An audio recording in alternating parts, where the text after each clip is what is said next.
একটানা ভারী বৃষ্টি ও বৈরী আবহাওয়ায় রাঙ্গামাটি জেলার পাহাড় ধসের ঝুঁকি বেড়েছে। এই মধ্যে বিভিন্ন ঝুঁকিপূর্ণ এলাকা থেকে বাসিন্দাদের আশ্রয় কেন্দ্রে সরিয়ে নেওয়া হচ্ছে।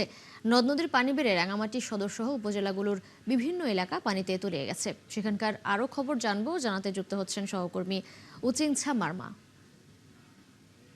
উচিংছা, এখন কি পরিস্থিতি দেখতে পাচ্ছেন সেখানে? কতজনকে আশ্রয় কেন্দ্রে নেওয়া হয়েছে এবং এই বিষয়ে জেলা প্রশাসন কি বলছেন? আসলে গতকাল থেকে কিন্তু থেমে থেমে বৃষ্টি পড়ছিল মূলত। এবং আজকের কিন্তু বিশেষ করে আমরা জানতে পেরেছি হচ্ছে যে ৪২টি আশ্রয় কেন্দ্র রয়েছে, সেখানে কিন্তু প্রায় ৩,০০০ ৩,৫০০ অধিক কিন্তু আশ্রয় গ্রহণ করছে বলে এমনটি জানিয়েছে। তবে সবচেয়ে মূল বিষয় হচ্ছে যে বাগাইছড়ি কিন্তু প্লাবিত হয়েছে। বাগাইছড়ি, বিলাইছড়ি এবং রাজস্থলী এবং লংগদু, বরকল উপজেলা সবচেয়ে সমস্যা পড়ছে। এটাতে কিন্তু ত্রাণ গেলেও কিন্তু বিলাইছড়ি ফারুক আছে, সেখানে কিন্তু এখনো অনেকে পানির তলে বসা বলে এমনটি যাচ্ছে। ওখানে কিন্তু এখনো পর্যন্ত ত্রাণ পৌঁছায়। এমনকি ওখানে সবচেয়ে সমস্যা সংকট পড়েছে হচ্ছে খাদ্য সংকট এবং সুপানির পড়ছে। বিশেষ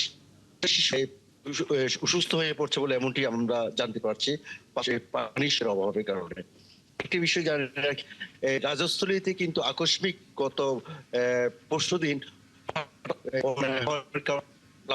হয়ে কিছু যে জমি ঘর বাড়ি হচ্ছে খামারগুলো পর্যন্ত, এবং খামারে গরু থাকা প্রায় ১৬টি গরু পানিতে ভেসে গেছে বলে এমনটি আমরা খবর পেয়েছি।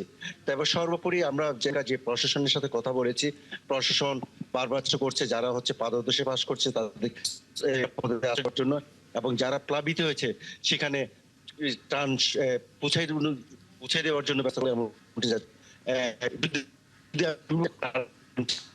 প্রশাসন থেকে ত্রাণ পৌঁছে এমনটি আশা।